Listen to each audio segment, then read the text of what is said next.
Welcome, first of all. Thank you for coming and spending some time with us.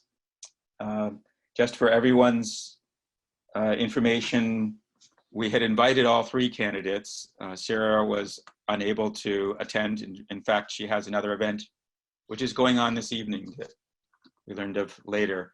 We do have a Josh Caldwell, who is on our meeting, who is an organizer for Sara Gideon's campaign. Would be happy to introduce himself a little later. Won't be sitting in for Sara this evening, however. So we have Bree and Betsy, and we did flip a coin, and Bree is going to tell us a bit about herself first. Sorry, their self. Difficult with that. No, that was great. You did a great job. Thanks for having me. Yeah, so my name is Bree Kidman. I am one of the three people in the Democratic primary for the seat currently occupied by Susan Collins, hopefully no longer. And I'm gonna see if I can get gallery view back because I miss doing this. This is one of the biggest things I miss about like not meeting people in person. And some of you have heard it before, but I'm gonna ask it again. How many people by a show of hands believe that you can buy an election, that an election can be bought?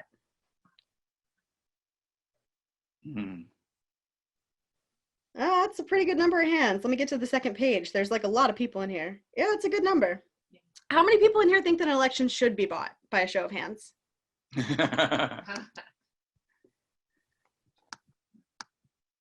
And we're still at nobody. Great. So I used to ask that question everywhere I went, and I miss asking it because it really highlights for me that the reason that I'm in this race is that we're the only people who can do anything about that.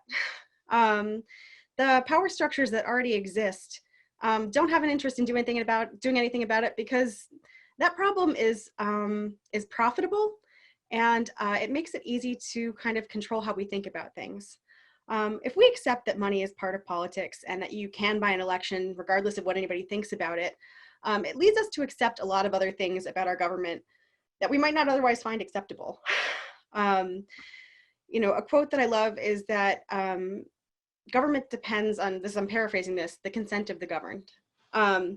So none of this happens without our consent. It doesn't happen unless we let it happen. So the converse is true. It's on us to figure out ways to make it stop happening, because everywhere I've been all across Maine, nobody thinks that it should be this way. I can't remember what month it was that I went and saw you guys, if I had started the way that I had planned to run my campaign prior to coronavirus. But essentially I said, why not figure out how to do it without money? Why not figure out how to get around this system that nobody likes, but everybody acknowledges is happening? So at that time, my plan was to have fundraisers in each of the 16 counties for local causes, and find out if you can make good deeds speak for themselves. Basically, if you can, instead of buying ads to kind of say nothing but get your name out there, like if you could just do good things, would that be more valuable? And the day that we had intended to kind of start that thing off, like when we qualified for ballot, that was the day that the first case erupted in Maine. So we said, okay, let's pivot to something else. So I'm excited to say that at this point, we have taken up using our campaign funds to help with mutual aid projects in several of the counties. We're not connected with all of the counties yet. If you guys have one going, it sounds like Chloe Maxman had started one. We are essentially taking requests as they come into different projects like Mainers Together, and the DSA had a project where if people can't afford groceries or can't go out to get groceries or other supplies, we just take care of it for them. And the FEC said it was okay. It is a legal way to use campaign funds. So we have at this point spent about 75% of what we had on hand helping Mainers who are struggling with this process. And it's been a pretty rewarding way to deal with a pretty troubling time. And it's also, I think, been the truest substitute of the intent of what we meant to do with a campaign that's really hard to run when you're not doing it in person. Really enjoyed getting to a lot of forums and talking to a lot of people, and I'm really grateful that you guys are having this one here today. But essentially, you know, this campaign is about trying to beat Susan Collins at a game that she can't play, because Susan Collins has years and years and years of practice of raising a ton of money, spending it on a bunch of attack ads, and not showing up anywhere she can be held accountable. And I think that when we think about the person that we want running against Susan Collins, I think if we run the same kind of campaign that Susan does, we lose all the time. We lose every day. We can't out Susan. She's really good at it. But what we can do is find ways to highlight the legitimate critiques we have of the way that she has failed to represent Maine, and show Mainers and show Maine voters of all parties that we can do better. We can stand behind our values better than she can, and give them a really good reason to kind of step away from the person they've been standing behind for, 24 years now. So excited to hear your questions, excited to talk with you, and excited to hear from Betsy.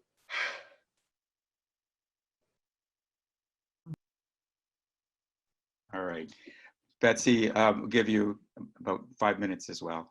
All right, awesome. Thank you. Yes, thanks, Bree. And thanks for everybody for being here. You know that you're one of my favorite Democratic committees, county committees to come to. I have just loved being with you the times that I've been there. And I'm sorry this is not in person, but I'm glad we're safer this way. And so I hope everyone is doing okay and has what they need in this really challenging, unprecedented time that we're going through. And so it's also an incredibly interesting time to run a statewide campaign. And I think at the time when it's difficult, it is also one of the most important times and one of the most important elections I think we will ever have in our country. I used to think that about a lot of elections, but now I really think it, because I think that we are at a crossroads.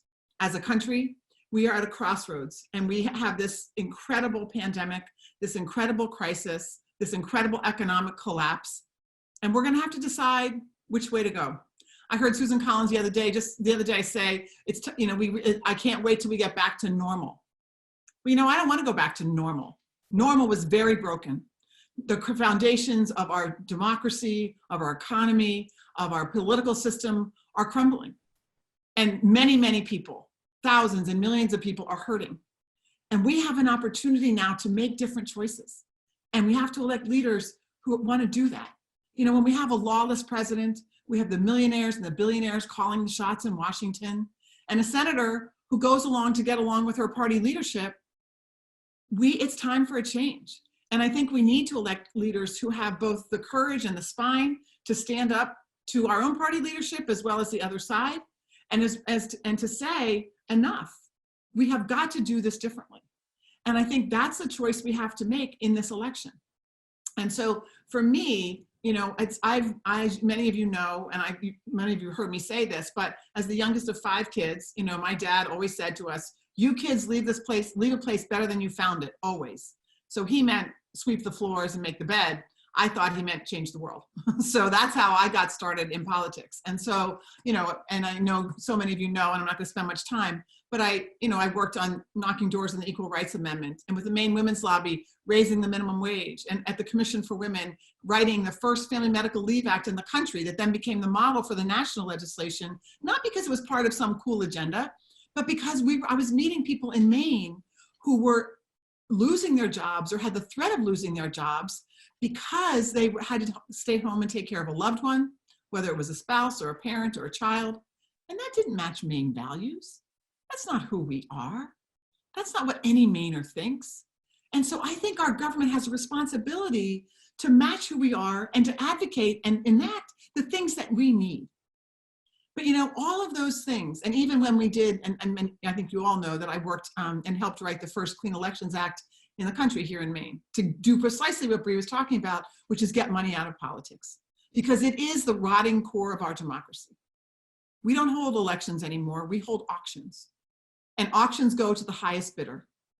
And newsflash for all of us, we're not the highest bidders.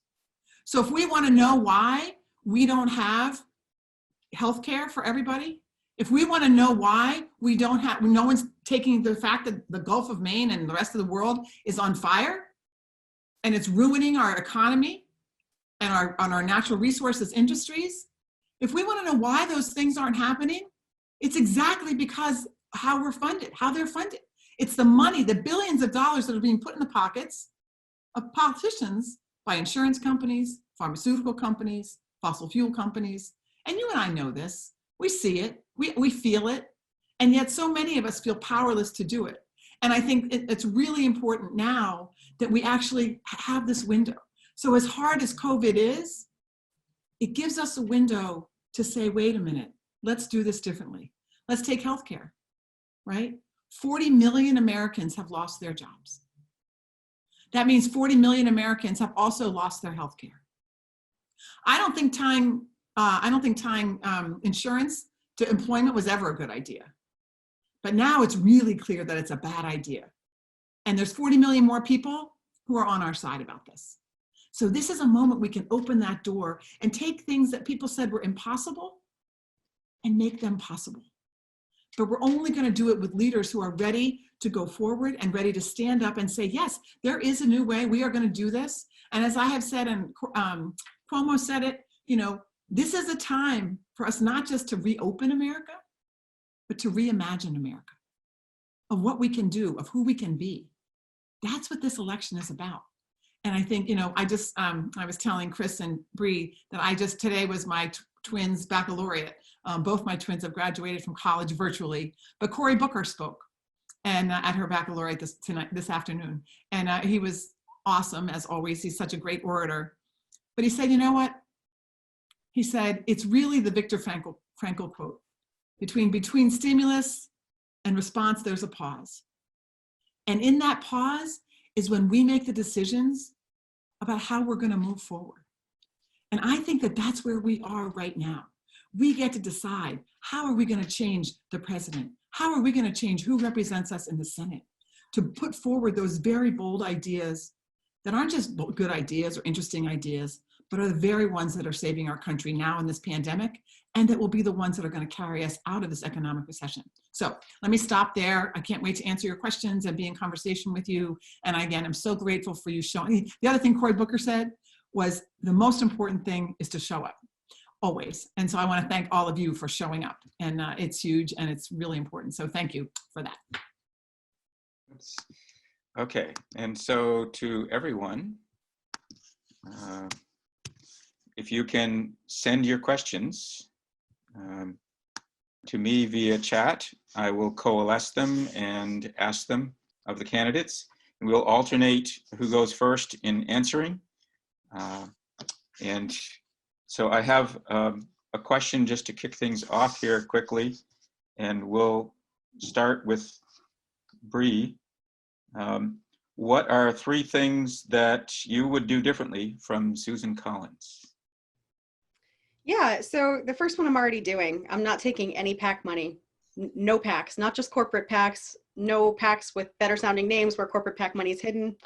I haven't sent out a single fundraising email or text or phone call since July of last year because I realized that I wanted a senator who was more concerned with what they could do to show up for their community than what they could get out of the people who they'd have voting for them.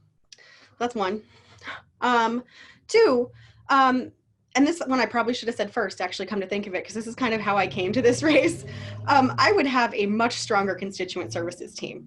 My constituent services team would be significantly more responsive, and I think they'd probably be pushing a lot more stuff directly to me. I have reached out to Susan Collins' office a number of times on a number of different issues. And one time, you know, I went through the channels to find the appropriate legislative aid, you know, sent a 30-page policy paper, sent a 1-page summary of that 30-page policy paper, like really had in-depth knowledge of this one specific issue that, that Senator Collins had co-sponsored. And after about a month, I got a form letter that addressed literally none of the concerns that I'd taken the time to raise. And I just don't think that that is an appropriate level of engagement to have with your constituents. I don't think that that's kind of the way that you should treat people who want to earnestly participate in our democratic process. And kind of stemming from that, I would have a town hall in every county every year. Susan Collins hasn't had a town hall in, I think I was in elementary school the last time she did. And that's not okay. I think, you know, if you're going to represent people, you need to be prepared for what they have to say to you. You need to have a thick enough skin, but also like to feel strong enough to stand behind what you have to say to them when they ask you a question. You have to be willing to be accountable. You have to be willing to say, I'm sorry I screwed up sometimes too. But you know, I think the important part of that is you have to be willing to show up, like Betsy said. Yeah, those are the three for me. Betsy, what three things would you do differently from Susan Collins? Yeah, well, I agree. Bree and I have both said we would have a town hall in every county every year, because I think listening to people is the most important thing. How can you represent people if you don't talk with them and listen? But the three things I would do is, one is judges. We all know about Kavanaugh, but what we don't know and what we don't think about so much is how Mitch McConnell is packing the courts all the way down for lifetime with young, very conservative, many unqualified judges that are not ABA, you know, American Bar Association approved. So I would totally be different in terms of how I vet judicial appointees, and certainly how I vote on them. So that's one. I think that I would look at the tax cuts, and even like this PPP and the related, this thing that she says she authored that she's putting commercials out. When we look at it closely, where did it go? It all went to the top, just like the tax cuts. They went to the corporations and to the wealthiest people. This PPP went to the Ritz-Carlton Hotel. It went to Harvard University. It went to, you know, big, big businesses that make a lot of money. And I think, you know, when I look at the divide in this country, when people talk about the divides, it's not really right and left and liberal and conservative. It's really up and down. It's really the people who have a ton of money. And, you know, just look at what's happened in this pandemic. In the last 2 months, 40 million Americans have lost their job. And the millionaires in America have made $434 billion in the 2 months of this pandemic. Something is very broken. So I will pull the curtain back on that, and I will talk about it. And the third thing I will do is I will fight like hell, starting on day one, to get everyone in this country covered for healthcare, Medicare for all, or whatever we want to call it. I don't care what we call it, actually. I want to make sure that every American has not just access to healthcare, because we all have access. I want to make sure that every single person has coverage, and that I will fight like that I will fight for that every single day. And I think Susan Collins fights against it every single day. Great, thank you. And our next question, we'll start with Betsy and then go to Bree. We had a question asked by Sylvia Morrison. Please choose one issue and your action plan to achieve your goal. Not the need to do it, but the how to. Great, awesome. I think, again, I'm going to go back, Sylvia, again to healthcare. So let me just say that, you know, everything that I mentioned in my introduction, the Family Medical Leave Act and the Clean Elections Act, and actually raising the minimum wage when Joe Brennan was governor and he opposed us. All of those things were things that people said, and especially inside politicians said, were impossible, that we could never make them happen. And here's how we made them happen. Is we got people to actually tell their stories. We actually, when we did clean elections, which is something I want to do in Washington, I want to have a clean elections program in Washington like we do here in Maine. What we did, and the way I would tackle healthcare as well as clean elections, maybe I should do clean elections because that's easier. I mean, it's not easier, it's easier to explain. What we did is I said, you know, no one's ever going to just do clean elections because we all know it's a problem. But no one's going to do anything until we can say, here is a vote that came in. Here's the money that was raised around that vote, and here's how the vote changed. That is how we are going to, that's why we have to pull the truth back. And when legislators were faced with the fact, not just one case, but many cases in which we could actually follow the money, in which we could actually connect the dots. And then they were embarrassed enough and realized that people would see through it enough that we actually then got to work on the how. The money in this system keeps us always in the if. Are we going to get money out of politics? Are we going to have healthcare? Are we going to do something about crisis? So that's exactly where the money wants us to keep us, is in the if question. When we decide this is what we're going to do, and that's the power of exposing those things, then we can get the smartest people in the room and we can figure out the how. So I think the first thing is to expose the truth in big numbers, and that involves both dealing with my colleagues as in relationship, you know, and I know as an advocate for 37 years in Augusta that it's all about relationships. And I have relationships with everybody across the aisle, people who I agree with, people who I don't agree with at all, but we are able to come together. And then I think getting people on the outside, constituents, not just mine, but across the country, to demand that there be a change. And so I think those two things put together, once you have that dynamic, then the important thing is to get the smartest people in the room to figure out the how.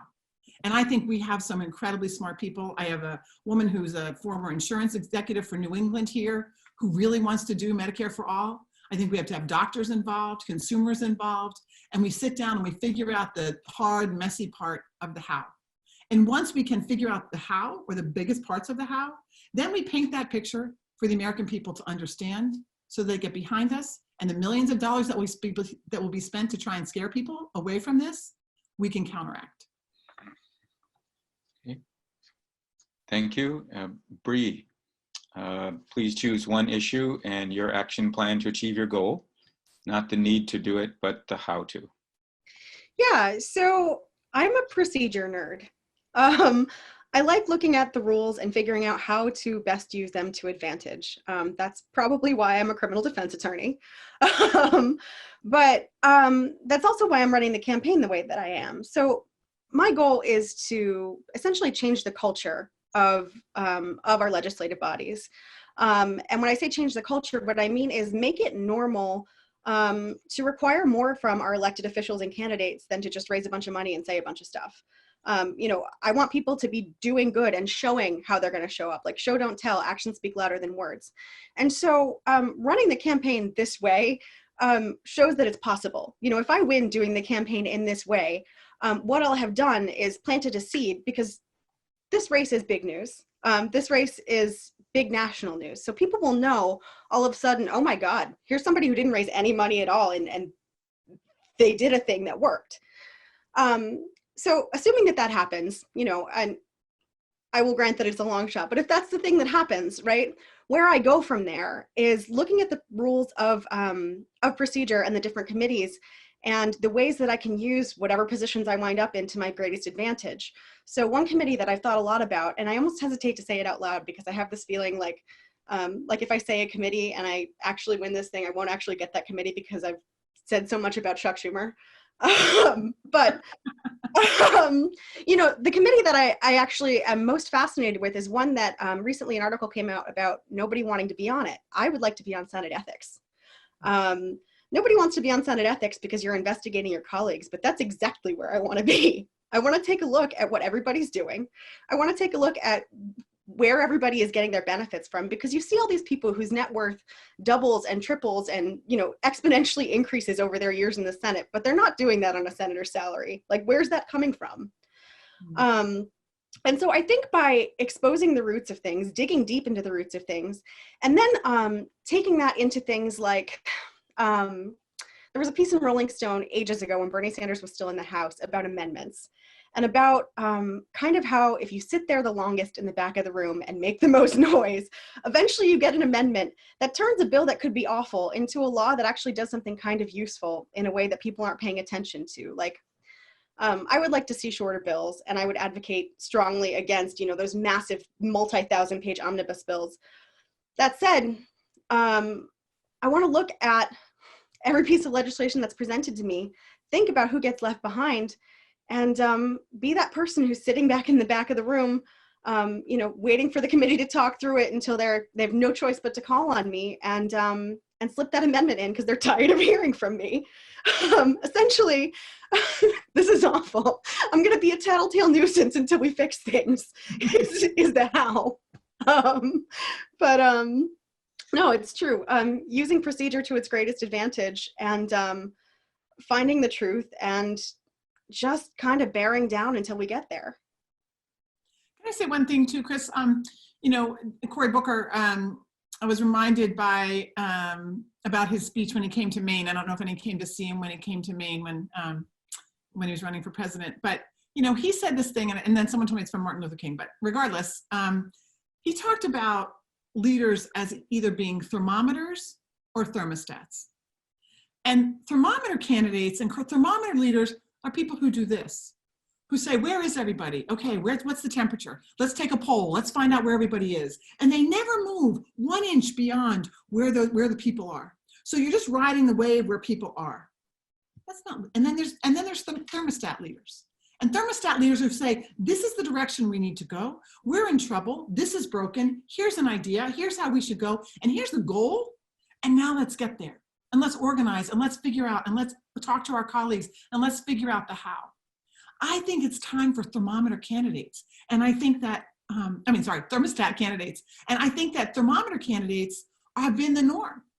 I think that's what traditional parties on both sides of the aisle have been trying to have, is thermometer candidates that read the public, take a poll literally every other day to find out what people are thinking and doing and what they should say and what they should wear and how they should say it. But we need thermostats. We need people who are going to say, whoa, we are broken. Something is really broken in this country, and how are we going to lead and move forward? And I think that's a bigger picture of the how and not the what, but it is exactly the kind of leadership that I think we need and that is missing in Susan Collins. Bree, did you have something you wanted to say in response to that? Give you some time. I agree. I mean, that I agree. And, I think Betsy and I are both thermostat candidates. I think, in this race, you have the two of us both saying, no, this is what's right. We know what's right. We see what's right. We see the thing that we want, and we see the thing that most Mainers actually want. Like in this case, the thermostat and the thermometer are not that far off, right? Like you don't have to turn the heat on to see that everybody needs healthcare. We're in a pandemic. You don't have to turn the thermostat on to see that that we're in the middle of a climate crisis and we need to address it. Some of these things are really blatantly obvious, and the lengths to which the money in the system goes to obscure them is kind of mind-boggling. And I think it is both hard and exciting to not be beholden to anybody, because you have the freedom to say, no, this is wrong and here's why. You're looking at it, you're reading it, you're saying it out loud. And I think that that's an important part of how. Looking at it, saying it out loud, not obscuring, but being very direct and being very clear. So moving on to the next question, Leon Kamen is asking, how would you deal with the lobster right whale issue? What do you expect NOAA to do? I expect them to change their rule. Oh, sorry. Oh. So we started with you on the last question. Oh, I'm sorry. Go ahead. Bree, Sorry. please. Thank you. Sorry. Go ahead. I should have been clear. I will admit I'm not familiar with this issue. Great. So you probably have heard of it, Bree. It's so my grandpa was a lobsterman in North Haven. I think I've told you all, those of you who've met me before know that. And so I spend a lot of time on the back of lobster boats and a lot of time with people who fish. And so basically there's a concern about right whales and getting entangled in lobster gear. And so what's happening, so NOAA, the national NOAA, has said that lobstermen and women have to change their gear, change the weight of their ropes, and have many more traps on one set of one line. And so basically they did it without enough research about what's really happening with right whales. And so what's really happening, and I've spent a lot of time talking to people about this, is that the only whales that are coming in and getting caught in lobster gear are whales that have been struck by ships way out, tankers and way out. And then they come in because they're hurt. And then those are the ones that very occasionally get caught in the gear. And so one of the things that the guys I was talking to said, if they have this whistle thing that you can put in the front of a ship, that it's just basically like an air tunnel. And if that was put on as standard equipment on all ships, it would reduce the lobster strikes by, oh my God, by 85, 90%. So I think it's the wrong answer to a problem that of course we care about the whales. I care about the whales, you care about the whales, but I care also about lobstermen and women being able to have their, it so happens. This is the thing that drives me crazy. Back to Sylvia's question. We can't keep trying to fix problems without the people who are living the problems as part of the solution. You know, there's an organizing saying that says nothing about us without us. There's not enough information. There's not enough input by lobstermen and women to say, whoa, whoa, whoa, this doesn't make any sense. This is not the problem. The problem is what's happening to the whales out, you know, beyond our fishing lines, you know, and so I think that those are the things. And so I would stand up to NOAA to say, you know, and I think our delegation is actually doing a fairly decent, I mean, Shelley, I know, and Angus have done a fairly decent job of saying, you know, you can't do this. You don't have enough research. You have to have more hearings. You have to hear more input from lobstermen and women about what's actually happening. And then I think we have to change the regulations. It is not true that this is an either or proposition. Either we economically and logistically hamstring our fishermen and women, or we save the right whales. I don't believe in that. So that's what I would do. Let me just say one other really cool thing, just because you meet the coolest people in the world running for office. So there's a guy, and I have no idea what this would ever work. I don't know anything, you know, it may be a terrible idea. I'd have to talk to people who are using the equipment to find out. But he has this idea to put to have traps with no buoys or warp. And there's an air pocket inside the trap underneath. And then you have a, you know, like a phone or electronic device with your code for each trap. You put the code in, and when you put the code in, it opens the air thing and it floats to the top. And he said, ideally, we have a camera there so you know whether you should even lift the trap up. But anyway, and I have no idea, but he's willing to, he's got engineers working on a patent and all that kind of stuff. So I mean, again, I think that there are, I'm not sure that's a solution for tomorrow, but I think it's a fascinating thing. So anyway, I do not agree, and I won't stop to think that this is just an either or solution. There's got to be a better way. And so we'll. If I could just add on to that. Yes, go ahead, Bree. You know, not being familiar with the specifics of the issue, I didn't want to talk about things that I didn't know a lot about, but I did want to say that the thought process that you mentioned, Betsy, you know, nothing about us without us. I think in a situation where I don't know enough about the issue to make an informed decision, I want to talk to the people who do. I want to talk to the people with lived experience. And if they have a question that's not been answered by research yet, I want to see if there's a way that I can get that research and get that data. And, you know, fill in those gaps before making a decision. I don't want to take things that are handed to me by someone with a vested interest in a specific thing for granted. Like, I want to see all the sides of the issue, and I want to talk to the people who are closest to it, because I think that's the way that you get solutions that actually work. Okay, so the next question, and we'll start with Betsy. How will you address the voting during the epidemic to ensure a real turnout while protecting voter health? If I got on my knees and begged you all to get your absentee ballot, would that work? So, I mean, I think it's a huge challenge, and I'm very concerned about people disenfranchising people that we don't want to disenfranchise. First of all, I think there's a lot of people who don't even know that there's a primary, because we voted in March in the presidential primary, and because of COVID and other things, there's not a lot of coverage, news coverage of this race, at least not yet. And you know, so I think that that's something we have to work against, or we're swimming upstream against. We are still pressuring the state Secretary of State to mail an absentee ballot to every application to every citizen in Maine who's eligible to vote in this primary. But if that doesn't happen, we are just encouraging, you know, I think two things. We will encourage everyone to vote early and to vote by mail. You can request your absentee ballot. If you go to my website, there's a link right there. You can click right on it and it'll just get you all registered.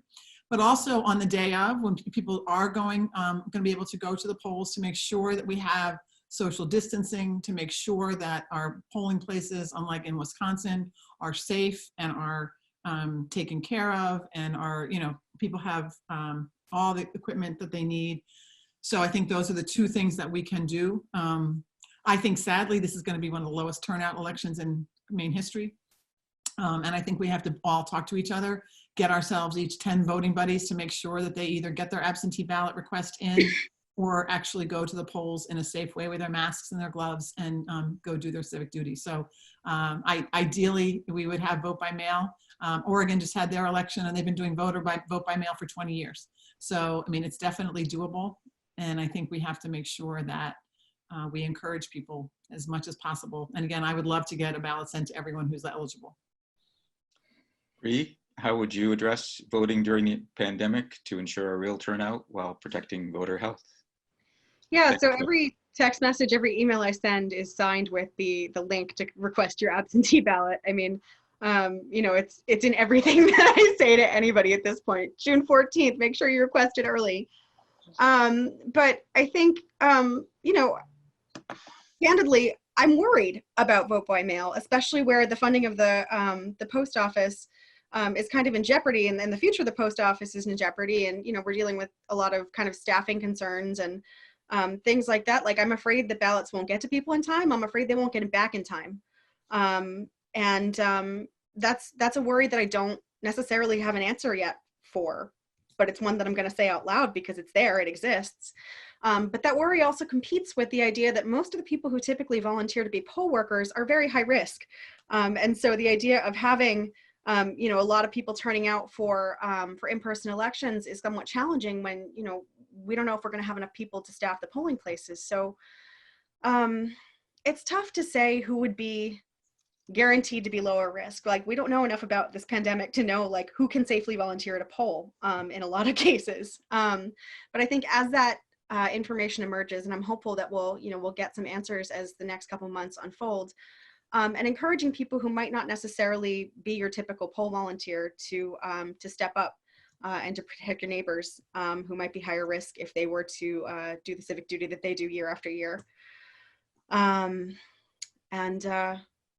Just keep pushing it out there. I mean, we've been talking about, there's a primary, here's the date, since, I don't know, this time last year at least.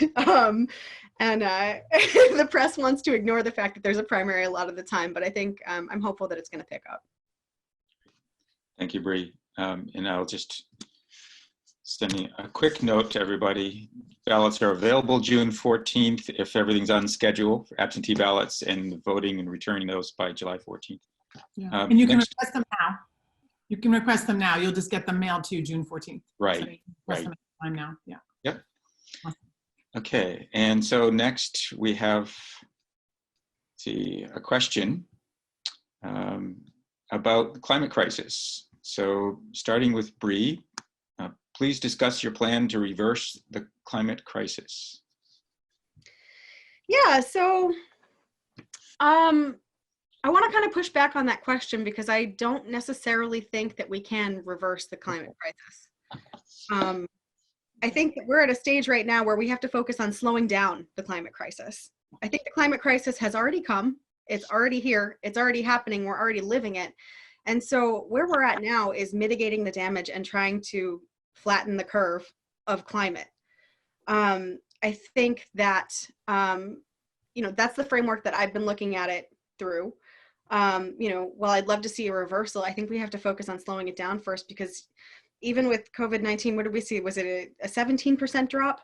And as things come back up, that's going to go away for this year. I support a Green New Deal. I support a Green New Deal for a number of reasons. One, because it's a way to use, you know, kind of a crisis to create economic justice. I think that that's great. But beyond just kind of the economic justice benefits of it, I think that if we have more public-owned utilities, more public-owned and operated utilities, where the focus is not how much profit can I get for this power, but how can I make this power work as efficiently as possible? How can I get this power delivered as efficiently as possible? How can I make this thing work for people in a way that is beneficial, and profit be damned? I think that as we focus on solutions that we agree to do together, it's a Barney Frank quote that I used to use a lot, where it's government is the things that we decide to do together. And I think addressing the climate crisis is going to have to be a thing that we decide to do together, because piecemeal solutions aren't going to do it. We have to have a net overall reduction if we're going to get anywhere. And I think, you know, if we frame it like flattening the curve of the pandemic, we see a lot of parallels that are pretty frightening, because we're already seeing an increase in storm activity and in flooding. And we want to make sure that we can keep those things at a rate that FEMA can keep up with. I don't know if that's, you know, at the rate that we're seeing them now, I don't know that that's necessarily possible, but I think that's the kind of way that we have to frame that for folks who are somewhat resistant to the idea. Because when you talk about people who are resistant to the idea, I think the chief gripe is that it's expensive, or that it's going to cost us all this money and we don't have this money. And I think the answer to that is it's going to cost a whole lot more to repair all these towns that go underwater. It's going to cost a whole lot more to fix it if we don't. My plan is to kind of really hash those numbers out, and really make it clear to folks who would oppose that that's what we're looking at, and to try and do it in a way that promotes economic justice, but also that centers the issue over the profit that could be made on the issue. Okay. Betsy? Yeah. So I think that there are a couple of things. First of all, I think we have to deal with it as the crisis that it is. I've had young people say to me, Betsy, people from Lincoln County actually say to me, Betsy, why aren't we reporting on the climate crisis like we're reporting on COVID-19? Imagine if every single day we and the news media covered how many deaths occurred because of the climate crisis, how many people died of asthma, how many people were climate refugees and had to move from there because of flooding or weather or heat, or the entire Middle East is supposed to be at 165 degrees this summer. We to start really reporting on it like that, and reporting on it as the crisis that it is, and define it as a national security threat. We look at the military budget and how much money is in the military budget on things that are allegedly threatening our security. Pandemic response isn't in there, nor is climate crisis. So I think changing the frame is really important. And I promise these young people that I will report on some impact of the climate crisis every single day that I am the US Senator. I think the second thing is we have to end our reliance on fossil fuels. And I don't think that's a 2045 proposition. I don't think that's a 2050 proposition. I think that's by 2030. We have to do it. And I think we can do it. And I think one of the ways we do it is we stop subsidizing the fossil fuel industry to the tune of $20 billion. And we invest that money in green technology, some that exists now, but some that we haven't even thought of yet, and some that are just emerging as ways of sustainable green production. And I think in that case, Maine can be one of the epicenters. We can be on the cutting edge of producing green energy, and then, as Bree said, on a public grid, export that, not just to Maine, but then export it to New England. And then that will also help our economy. It will help bring young people here and good paying jobs, all of those things. And then I think the third thing is we have got to, and I think we could actually start to reverse climate crisis if we used regenerative agriculture practices. So no-till agriculture, mob grazing, cover crops. If we did those three things, we could take 80% of the carbon that's in the air and get it sequestered back in the soil where it belongs. That's where it should be. But these farming methods, especially of big industrial farms, it digs up all that mycorrhizae and the fungi underneath that would sequester the carbon, and that would provide water during droughts, and provide absorbing the water during floods, and it provides protection against fires. Those are things that aren't just good for crops, but it's really good for climate crisis. And we are seeing that happen. And Maine has these incredible farmers, young farmers, small farmers, who are adopting these methods and making a difference. So again, we can be on the cutting edge, and it's only appropriate because we are living the climate crisis every day, because our economy is so based on natural resources. Our fisheries, lobster, shrimp, scallops, clamming, our agriculture industry, our farms, potatoes, soy, all the things that we grow, and our forests, right? And so I think that, and not to mention our tourism industry, which will go if we don't have a climate that we can live in. So, right, so we live it every day. And so I think we have to deal with it as a crisis, as a national security threat, and do green energy and do regenerative agriculture, and that's a start. Okay. Thank you, Betsy. And so we have a number more questions. We're going to see if we can keep up with them. We have one, Susan Collins dances to the tune of her GOP bosses. How would you maintain your independence from Democratic leadership when you disagree with their directives? So we'll start with Betsy. Well, we've started already.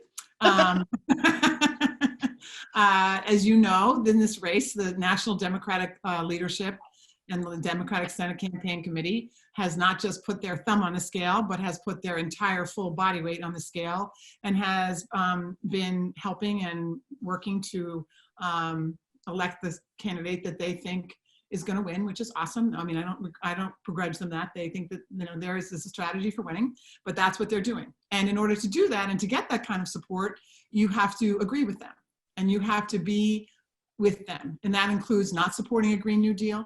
It includes not supporting Medicare for all. And it includes, I think, taking more centrist positions, more, you know, the idea, and Chuck Schumer said publicly, so this is, I didn't make this up. He said that the way we're going to win these races around the country, these Senate races, is to raise a lot of money and then use that money to put negative ads, 80% of that money, put negative ads about our opponents. So that's its strategy. And again, it's a strategy and who knows what's going to work, right? It's not a strategy that I think is going to work. And it's not a strategy that I think is going to work with Maine people or empowers Maine people. So I'm already independent. I have bucked the system my whole life. I think I will certainly work with Chuck Schumer or whomever if I'm elected. But I think that, you know, allowing people to call the shots, starting with your campaign, does not create a pathway towards independence and doing what's right for Maine. And I think that's what's happened to Susan Collins. She has become Mitch McConnell's senator. And when he needs her, she votes with him. If he doesn't need her, he lets her do whatever she wants. And then she takes votes that, you know, earn her a, you know, nominally moderate label. But if he needs her and she's the vote, then she's with him every time. And that is not being with the people of Maine. And the most recent example, and it was a relatively minor example, was when she was here, not this time, but the time before, and the issue of using, before the pandemic, using issue of military family pay to go to build the border wall. She held a press conference in Maine and said, never, we will never do that. That is terrible, we cannot do that. And literally 3 days later, went to Washington and was the deciding vote on that issue because they needed her. It's not how you do it. You got to stand up for the people of Maine. It's what I've done every time. And my father always said to me, don't do what's popular, you got to do what's right. And I would always do what's right for the people of Maine. And I have 37 years of doing that. Bree? Thank you, Betsy. Bree? Oh, here's a bad pun. I think Betsy's a little sweeter than I am, because I do begrudge Chuck Schumer and the DSCC for what they're doing all over the country. I'm mad about it. Yeah. You know, they have installed chosen candidates in every major contested race across the country, and these candidates uniformly do not support Medicare for all, do not support the Green New Deal, and it has nothing to do with what the people in those places feel about those issues, because in Maine, we have overwhelming support for those things. It has nothing to do with what the people think. It's what's profitable for them and what's going to keep their machine in the money. And so, much like AOC, I'm not paying DSCC dues. She didn't pay her DCCC dues. I'm not paying into the bucket. It's not going to happen. And one of the reasons it's not going to happen is I'm not going to be sitting in that call center right off Capitol Hill where most of our elected officials spend 5 to 6 hours every day calling for money. I'm not going there. I'm not going to step foot in that building. As much as I want to take a peek and just see what's happening, one of the first things that I promised getting into this race is that I am never going to step foot in that building, because I think it's wrong, morally wrong, to be getting paid to do a job that the voters hired you to do and to spend most of your time on that job fundraising for your next job. I think it sets us up for people who are not committed enough to the work that they're supposed to be doing. And it creates a culture of legislation where it's normal not to read the thing that you're voting on. It's normal not to pay attention to the thing that you're supposed to be doing. Like, that is your sole job, and a very important job at that. So, you know, this kind of moral absolutism is something that, you know, I hear it when I say it, right? I hear that it sounds extreme, but it's something that I've lived throughout the campaign. You know, I stopped fundraising in July of last year. I stopped calling for dollars because I realized this was something that I was so frustrated with in the system that why would I try and participate in it just to change it? Like, why not just do it the way that, envision a new way to do it? And would it be easier if I did it that way? Would it be easier if I went along? Would I get better, more favorable committee assignments? Maybe, yeah. You know, would it be easier to be able to hire a whole team of staff to do all the stuff that I do for myself? Sure. But I'm not doing that because I don't think that it's the best way to represent people. I don't think it's the best way to stand up for what you believe in. And so I would much rather kind of be the black sheep of the party and get the bad committee assignments and try and figure out what I can do with them. Try and figure out, what procedural loopholes I can crawl through. Because at the end of the day, I mean, Chuck Schumer can do everything he wants to try and grind me under his thumb, but I'm going to keep coming back. I am that cockroach. So. Thank you, Bree. So I'm moving on to a question where Cullen's supporters say that her seniority allows her to, quote, bring home the bacon for Maine. Whether she does or not, how would you deal with the lack of seniority you would have as a junior senator to make change and deliver the needs of your constituencies?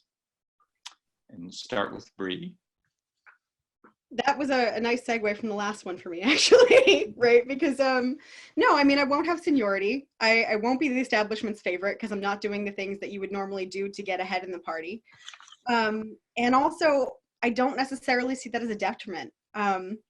I love when people underestimate me. It's my favorite thing in the world because then I never see you coming.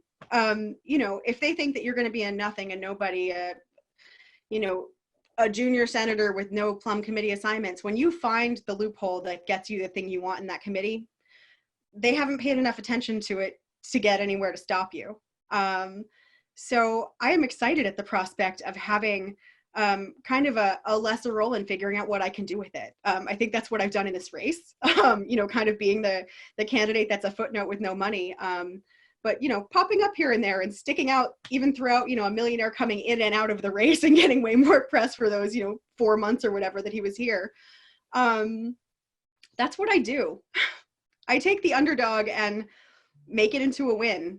And I think that that's a win for Maine. I think that Maine is a smaller state that even with Susan Collins' seniority, doesn't really get a whole lot for it. You look at how much PPE we got in relation to the request and, where was Senator Collins talking about that? So I think I would rather, what's the thing? Rather be a big fish in a small pool than a small fish in a big pool, or the other way around. I would rather have the unexpected opportunity to do something than to be Susan Collins and to keep letting people down by not doing anything with it. Right. Thank you, Bree. Betsy? Yeah, I think that, people ask me that question a lot, but she's got so much seniority. And it's seniority to do what? It's the same thing. It's a question that's also paired with she's never missed a vote. Well, I can think of some votes I wish she had missed, honestly. I don't know about you. But so I think that this idea, first of all, the idea of seniority being the thing that gets a state what it needs is exactly what's wrong with the system. My fight will be to make sure that everybody gets health care, not just Maine, but all of us. We have to look at the Green New Deal, and Maine will compete because we're smart and good and we've got great things going on in the state. That's how we're going to compete. And so I think, to point out those things and to bring people together and to rise up what we're doing well and what we can do better with a little bit of help, I think that's what we need. And that, and if we think that junior senators or new people can't do anything, look at what AOC has done. Look at what AOC has done to change the politics in this country and to pull the curtain back on the truth. I think more will be done for Mainers by pulling the curtain back on the truth than by trying to curry favors with big donors and with the Federalist Society and with their leadership and the people who fund them. More will be done by pulling back the truth and making a democracy that works for all of us. And that isn't going to be done by people who are playing the tune of the party establishment, on either side. Thank you, Betsy. I think it occurred to me that if I had to answer that question, and this was before you said anything, and do so very shortly, I would say AOC. Yeah. It's an example of someone having influence as a junior senator.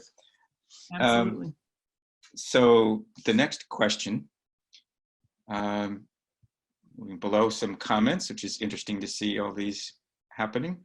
Public education has been under attack since the second this administration took office.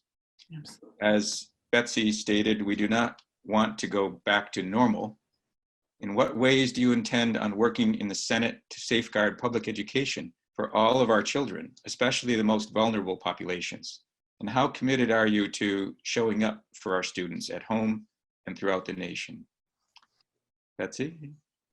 Well, 100% is my commitment level. And there's a lot of things I would do. I spent a lot of time as an advocate for education, and I helped start the Civil Rights Team project, which many people don't know, to bring about equality and fairness in our schools and to train students. I worked for the Aspirations Project in Orono for a couple of years, training students on how to be advocates for school reform in their own schools. But I think the first thing I would do is I would never vote for a Secretary of Education for this country that had not taught in a public school. And I think the fact that we have Betsy DeVos, who has never been in a public school, and let us remember that Susan Collins was singularly responsible for us getting Betsy DeVos. Singularly responsible. Had she voted no on Betsy DeVos in the committee, she would never have been brought to the floor as a nominee. So let's not forget that. She voted no on the floor because they didn't need her, right? It's classic Susan Collins. But she voted yes in committee, and that brought her out. So that's number one, and that's pretty simple. The second thing is I would fight like hell for money to go to education.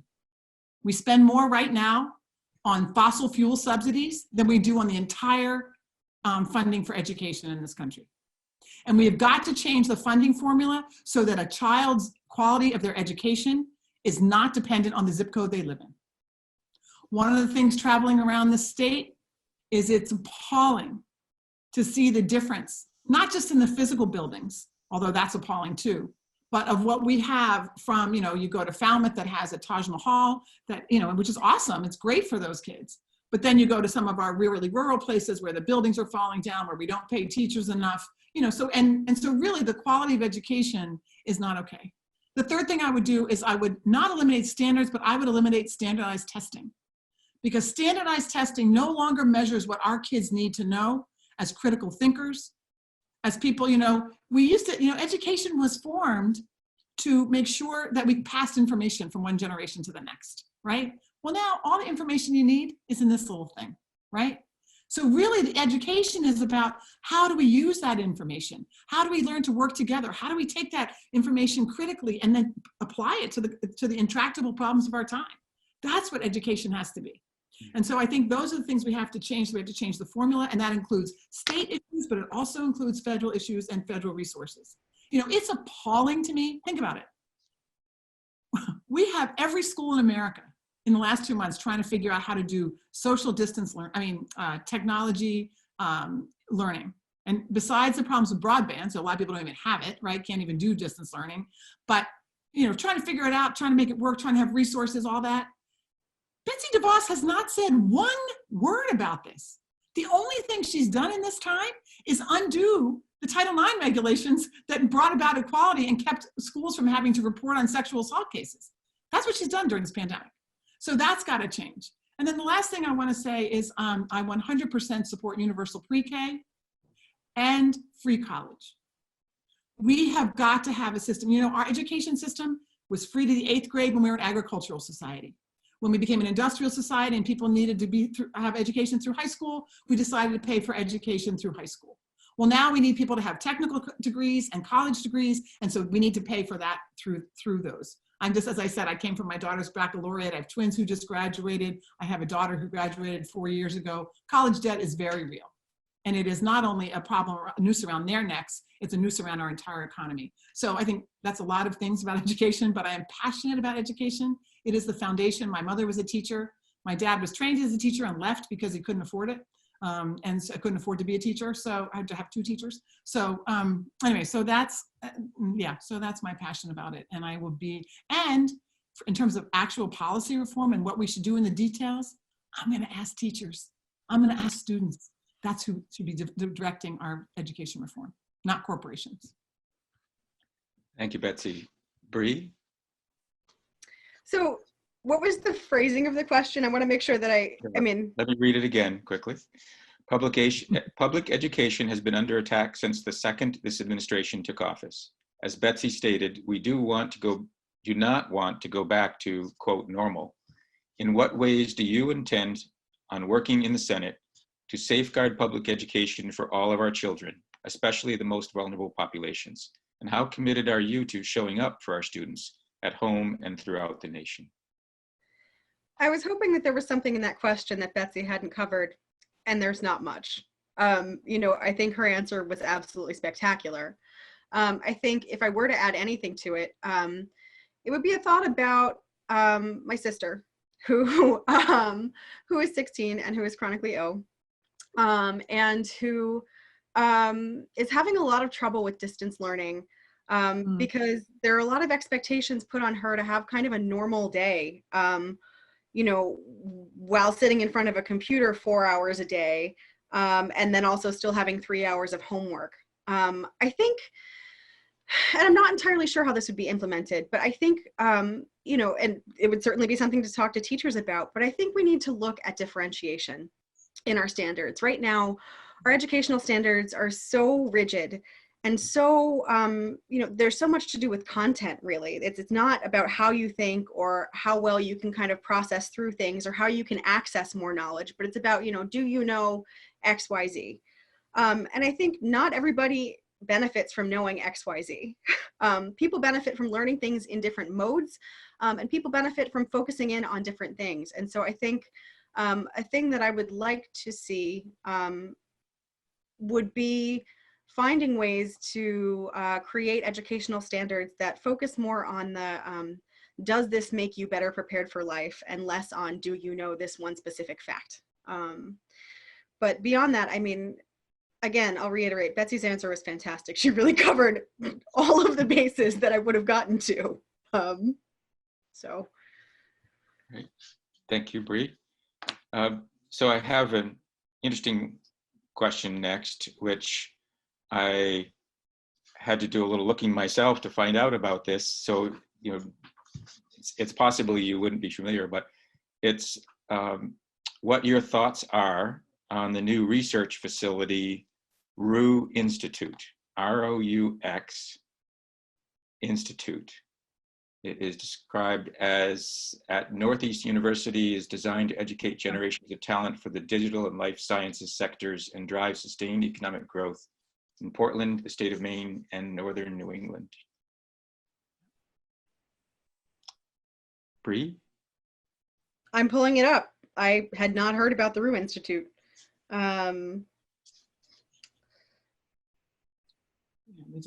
so it's a partnership between Northeastern and the state of Maine, which, I mean, you know, it's tough to say without knowing the details behind it, what it is. You know, obviously, I think it's, you know, it's great to get more tech education.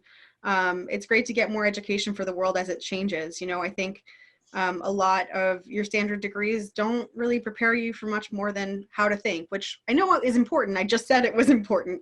And I'm a creative writing major who went to law school. So the liberal arts are, you know, clearly where my heart lives. But beyond that, I don't know. I don't know enough about it to really comment a whole lot, other than to say, hey, cool, more STEM education, but are we still taking care of Maine schools? Yeah. Thank you. Betsy? Yeah, I mean, I remember, I mean, all I know is the press that I read about it when it happened and the announcement. And, you know, I think that these public-private partnerships are a good thing. I think it's good to leverage, you know, what we have from the private sector and from universities with public institutions. And, you know, I used to get so mad when in the State House, and Chris, I don't know if you remember this, but I used to get so mad at the University of Maine lobbyist who was lobbied for the system, because he would lobby about the system, you know, about, you know, needing more tuition or, you know, whatever, more funding. And I said, why aren't you in the Natural Resources Committee? Bringing the research that's being done at Orono and other places, bringing that to bear, helping people figure out, the legislature figure out what the cutting edge is, what the research is in that, or in your sociology department, or, you know, it was like, you could be an incredible resource for the legislature, in addition to just saying, we need more, you know, tuition money or whatever, which they do, and I get that. But, so I think, you know, again, I'm with Bree, I don't know enough about it to make an intelligent comment, but I do think that the idea of STEM research and STEM teaching our kids about that is awesome. I think some of those private-public partnerships are really important. And I think we have to pay attention to what the impact that they have and that they're not draining resources from something else, and to see what the accessibility is. You know, because if it's not accessible to everyone, if it's not accessible to kids from all over the state, you know, I think oftentimes we locate things in places where it makes it inaccessible to other kids all over the state. So yeah, but it's definitely, thank you for bringing the question up, and I will definitely go find out more about it. All right, so we've got one last question, and then we'll have you both say a little something in summary and wrap up for yourselves if you wish. The question is, what do you see as Maine's biggest challenge? And Betsy? Let's see. Alex, if I were that, if I knew that, I'd be rich and famous. I think, you know, I still think that, I think it's twofold. One is it's healthcare. I still think that with the people in the state who don't have access to healthcare, it is the foundation for every single thing that you do. It means people stay in jobs they hate.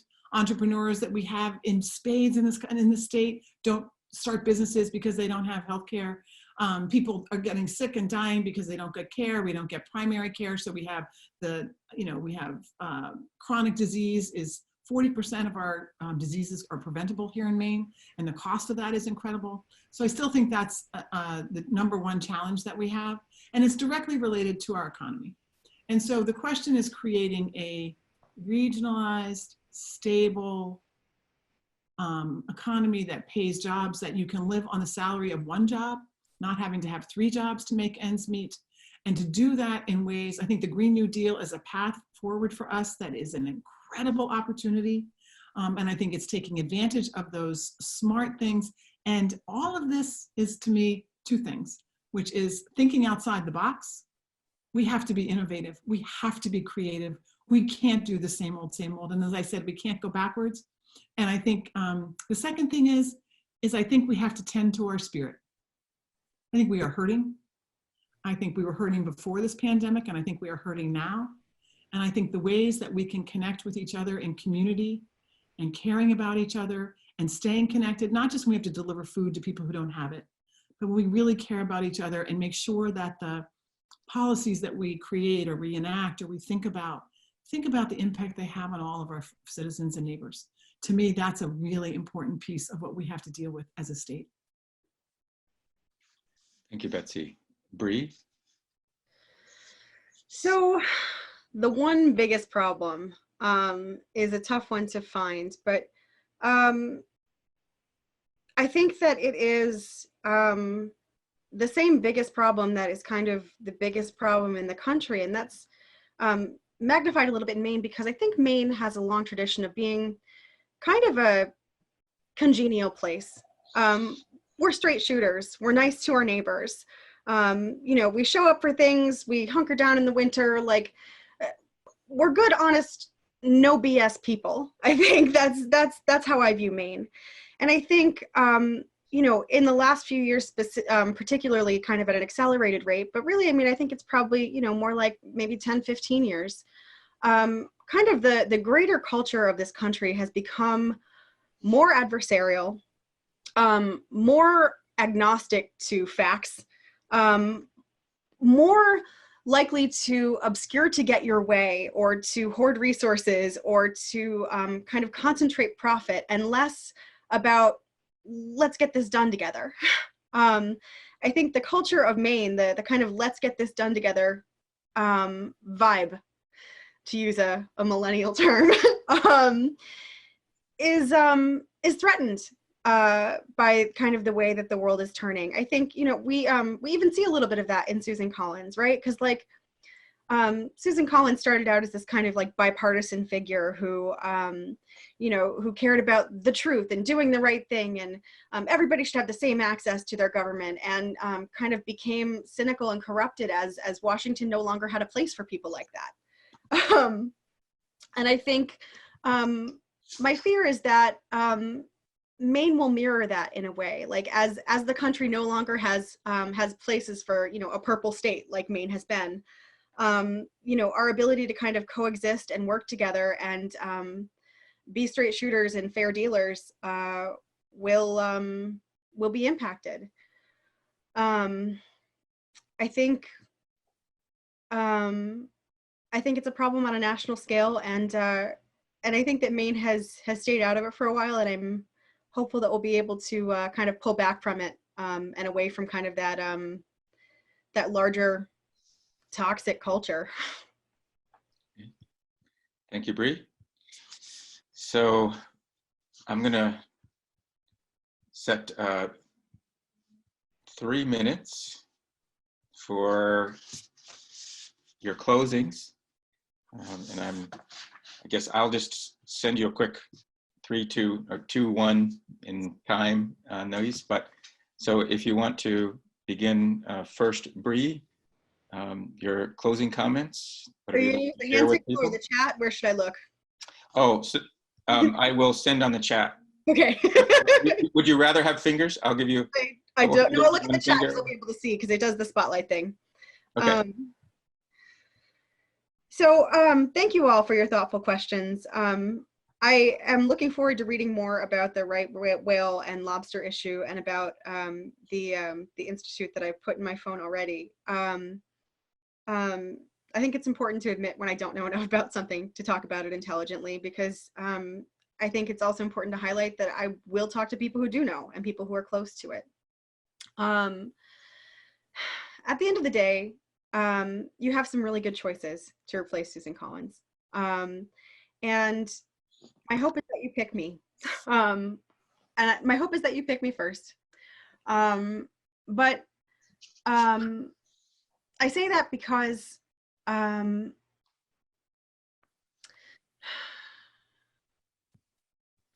it's hard to do something differently than you're expected to do it, because the entire time that you're doing it, you're being measured against this benchmark that's the exact benchmark that you're fighting. I got an email from someone in Lincoln County today asking me to drop out of the race. So I apologize if I've been a little bit off today. It was an interesting afternoon. And I had to think long and hard about why I'm here, because ultimately, like, I do agree with a lot of what Betsy says. I think she's a real smart lady. But the reason that I'm here is that I want to prove that we can do this differently. I want to prove that we don't have to play into the system as it is, and we don't have to do this thing that is onerous and troubling and disgusting and kind of compromising. And I'm not saying that Betsy's doing it that way. I think she's done it as morally as anybody possibly could do an election process. But I want to show that we can do it differently. And I want to show more than that. I want to show that people are ready to do it differently. A ranked choice number 1 for me, like, probably I'm going to be the first person out of the race, right? That's the realistic thing to expect.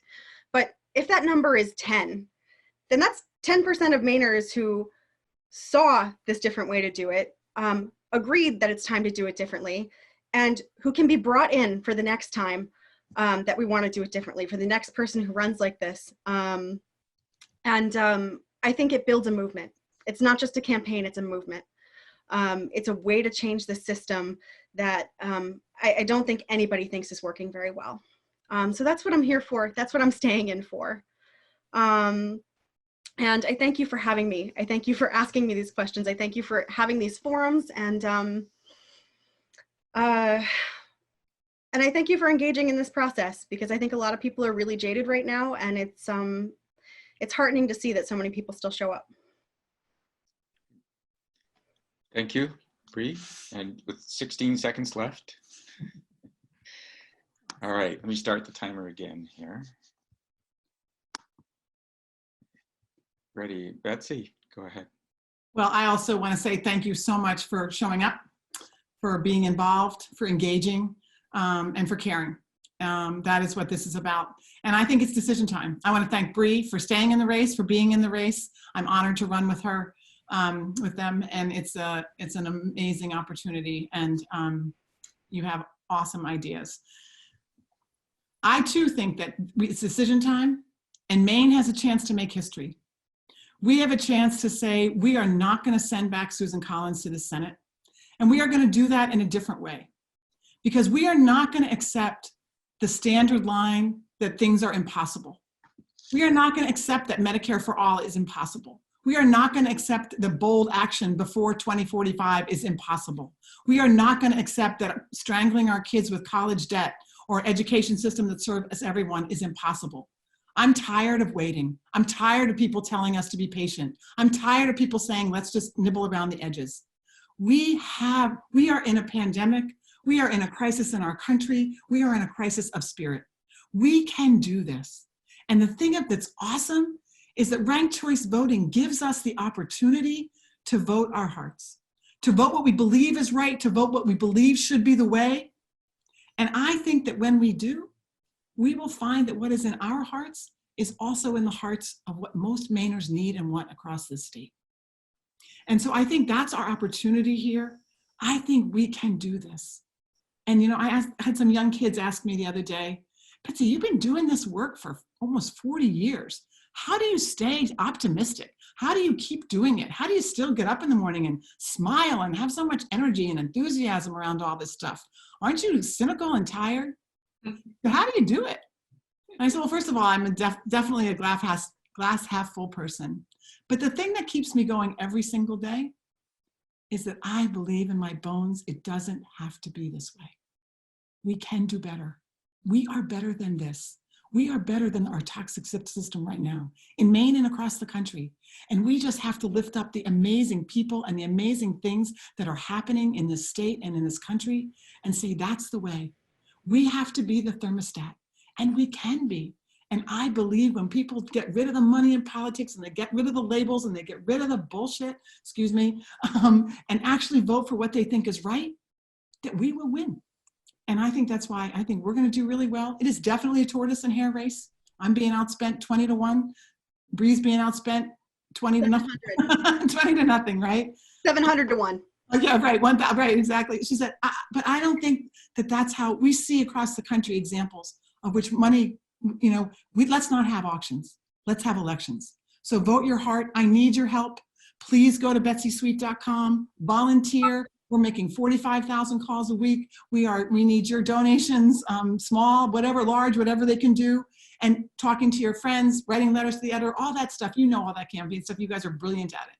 And we have some digital canvassing that we're doing that's really fun and awesome. So be in touch with us. I love you for showing up. I'm so grateful for the heart of Lincoln County. You are awesome. And let's go do this. Thank you, Betsy. And how about a little show of appreciation for our guests for joining us, Betsy Sweet, Bree Kidman. Thank you very much. Go on gallery mode here and see all the waving hands. It warms our souls. Yes, hands. For those of us who are huggers, it's nice to see all your hands. Thank you. Thank you. Thank you so much for having us. This was really, really good. Awesome. Really awesome. Great. Okay, so we do have just a little bit more business to do. And go back.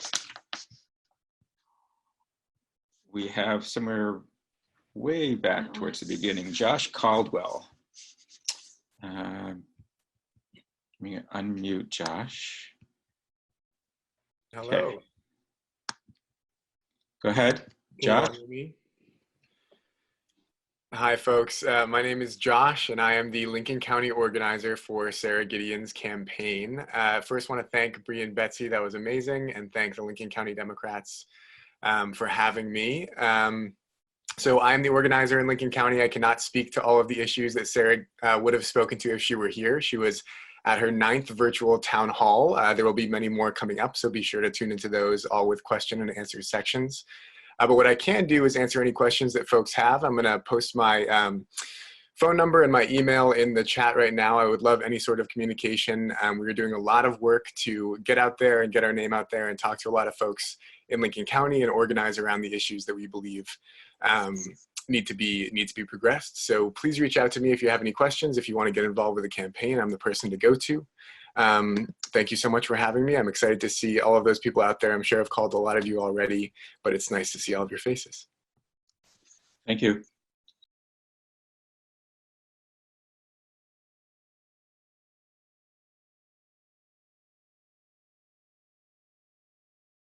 And in fact, we've seen some pretty large participation in these online meetings. Thank you very much for putting up with the difficulty and the strangeness of this, to participate in these discussions, offer your questions. We heard great answers tonight from our two candidates, Bree Kidman and Betsy Sweet. And thank you all. Ready for an adjournment? Everybody want to wave that's in favor of adjournment? All right. I have no further business. So we are adjourned. Please have a safe weekend. Hope you get to observe in some way Memorial Day, and stay safe out there. We'll see your smiling faces again soon. Thank you very much.